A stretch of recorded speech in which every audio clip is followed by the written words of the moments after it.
नमस्कार दोस्तों, स्वागत है आपका द नेक्स्ट इंडिया में। देखिए, आज के इस एक्सप्लेनर में ना हम थोड़ा सा टाइम ट्रैवल करने वाले हैं, सीधे 2026 में।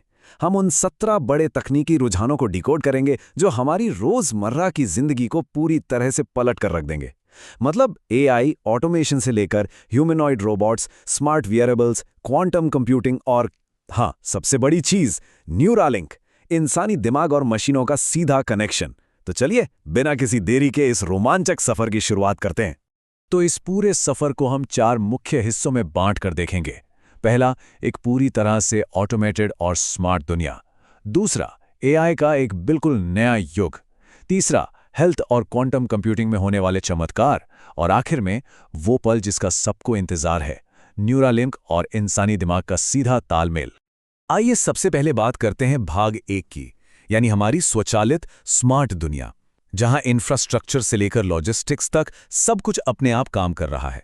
जरा सोचिए, 30 अरब, जी हां, 2026 तक दुनिया भर में करीब 30 अरब आईओटी यानी इंटरनेट ऑफ थिंग्स उपकरण एक दूसरे से कनेक्टेड होंगे। हमारी भौतिक दुनिया पूरी तरह से डेटा पर चलने लगेगी। उदाहरण के लिए सिंगापुर को ही ले लीजिए। वहां ट्रैफिक लाइटें भीड़ देखकर रियल टाइम में खुद को एडजस्ट करती हैं, और दक्षिण कोरिया के स्मार्ट पोल हवा की क्वालिटी भी मापते हैं और डिवाइस भी चार्ज करते हैं। मतलब हमारा बुनियादी ढांचा अब खुद ब खुद चीजें कंट्रोल कर रहा है। और पता है सबसे दिलचस्प बात क्या है? सॉफ्टवेयर बनाने के लिए अब कोडिंग का मास्टर होना जरूरी नहीं रहेगा।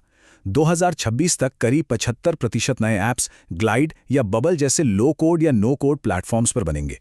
इसके अलावा सप्लाई चेन हो या ऑफिस के काम, मैनुअल काम में 65% तक की गिरावट आने वाली है।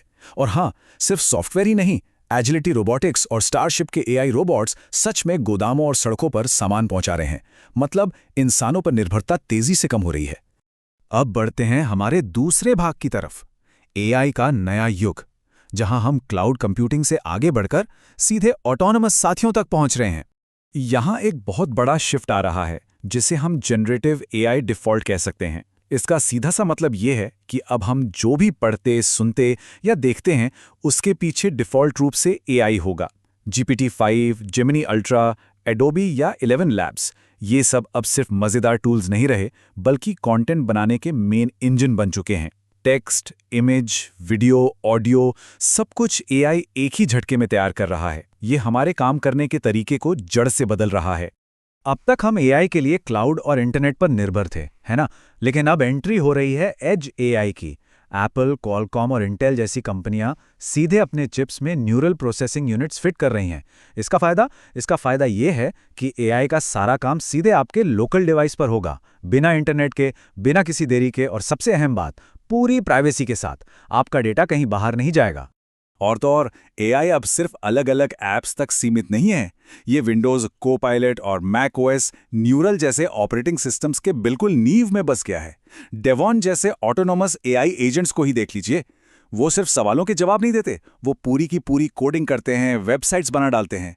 और Amazon एस्ट्रो या एप्पल J595 जैसे स्मार्ट होम असिस्टेंट्स अब एक जगह रखे नहीं रहेंगे। वो सच में घर भर में घूम घूम कर हमारी मदद करेंगे। ह्यूमनॉइड रोबोट्स, जो कभी सिर्फ साइंस फिक्शन फिल्मों में दिखते थे, अब वो एक कमर्शियल हकीकत बन चुके हैं। फिगर एआई और BMW की पार्टनरशिप देखिए, या फिर टेस्ला का ऑप्टिमस रोबोट, जो फैक्ट्रियों में पुर्जे छांट रहा है, कपड़े मोड़ रहा है। ये लेबर मार्केट के लिए एक बहुत बहुत बड़ी क्रांति है। और अनुमान ये है कि 2026 तक इनकी कीमत एक छोटी कार से भी कम हो जाएगी। सोचिए, ये प्रोडक्शन का पूरा खेल ही बदल कर रख देगा।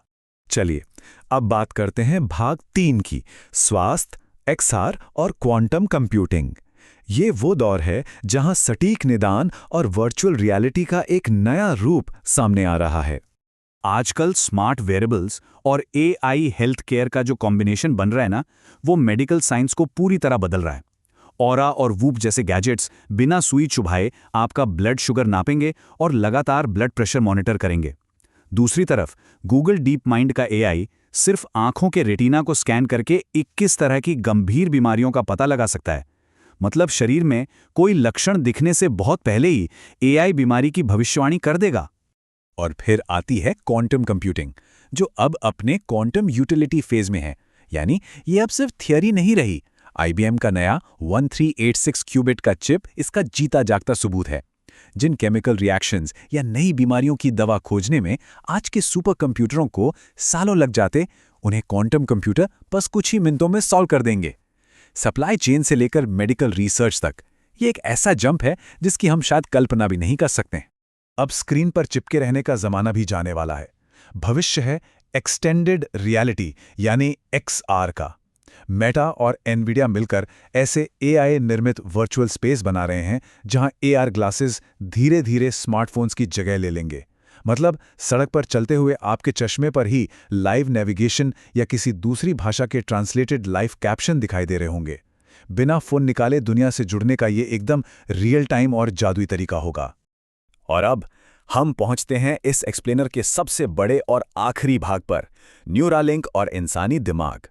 ब्रेन कंप्यूटर इंटरफेस की एक ऐसी दुनिया जो शायद सबसे बड़ी छलांग है। देखिए, तकनीक की ये सबसे बड़ी छलांग अब लैब टेस्टिंग से बाहर निकलकर सीधे इंसानों तक पहुंच चुकी है। ब्रेन कंप्यूटर इंटरफेस यानी BCI 2026 का वो सबसे बड़ा और क्रांतिकारी बदलाव है जहां मशीनें सीधे इंसानी नसों और दिमाग के साथ बात कर रही हैं। हमारी बायोलॉजी सीधे टेक्नोलॉजी से जुड़ रही है। तो ये न्यूरालिंक या BCI काम कैसे करता है? इसकी प्रक्रिया सच में रोंगटे खड़े कर देने वाली है। सबसे पहले दिमाग के उस हिस्से में एक बहुत ही छोटा सा चिप लगाया जाता है जो हमारे शरीर के मूवमेंट को कंट्रोल करता है। उसके बाद क्या? उसके बाद इंसान को सिर्फ सोचना है, जैसे कि स्क्रीन पर कंप्यूटर का माउस हिलाना है। वो चिप सीधे दिमाग के उन न्यूरल सिग्नल्स को कैच करती है और उन्हें डिजिटल कमांड में बदल देती है। इसी तकनीक ने लकवाग्रस्त या पैरालाइज मरीजों को बिना हिले डुले सिर्फ अपनी सोच से स्क्रीन पर गेम खेलने और कर्सर चलाने के काबिल बना दिया है। सच में ये दिमाग से मशीनों को कंट्रोल करने का एक जादुई तरीका है। और ध्यान देने वाली बात यह है कि ये क्रांति सिर्फ किसी एक कंपनी तक सीमित नहीं है। सिंक्रोन और प्रिसिजन न्यूरोसाइंस जैसी कई और कंपनियां भी इसमें तेजी से आगे बढ़ रही हैं। वो तो ऐसे गैजेट्स बना रही हैं जिनमें कोई बड़ी ओपन ब्रेन सर्जरी करने की भी ज़रूरत नहीं है। क्लिनिकल ट्रायल्स में तो स्ट्रोक के मरीजों ने इसके जरिए अपने शरीर पर फिर से कंट्रोल पाया है और सिर्फ अपने ख्यालों से, अपनी सोच से सफलतापूर्वक बातचीत भी की है। इन सब चीज़ों को देखते हुए एक बहुत ही शक्तिशाली बात सामने आती है कि इसके परिणाम बहुत बड़े हैं। और अब ये कोई थ्योरी नहीं रही। हम इंसानी इतिहास के उस मुकाम पर खड़े हैं जहां इंसान और मशीन का सच में विलय हो रहा है। ये तो बस एक शुरुआत है दोस्तों। आने वाले समय में इसके मेडिकल और तकनीकी फायदे हमारी आज की कल्पनाओं से कहीं कहीं ज़्यादा होने वाले हैं। तो अंत में ये सब हमें एक बहुत ही बड़े सवाल पर लाकर खड़ा कर देता है। जैसे जैसे 2026 तक AI, रोबोटिक्स और न्यूरालिंक जैसी तकनीकें हमारी इंसानी बायोलॉजी के साथ पूरी तरह से घुल मिल रही हैं, क्या मानव समाज इस भविष्य के लिए सच में तैयार है? इस पर ज़रूर विचार कीजिएगा। आपका बहुत बहुत धन्यवाद इस वीडियो पे बने रहने के लिए। सीखते रहिए द नेक्स्ट इंडिया के साथ।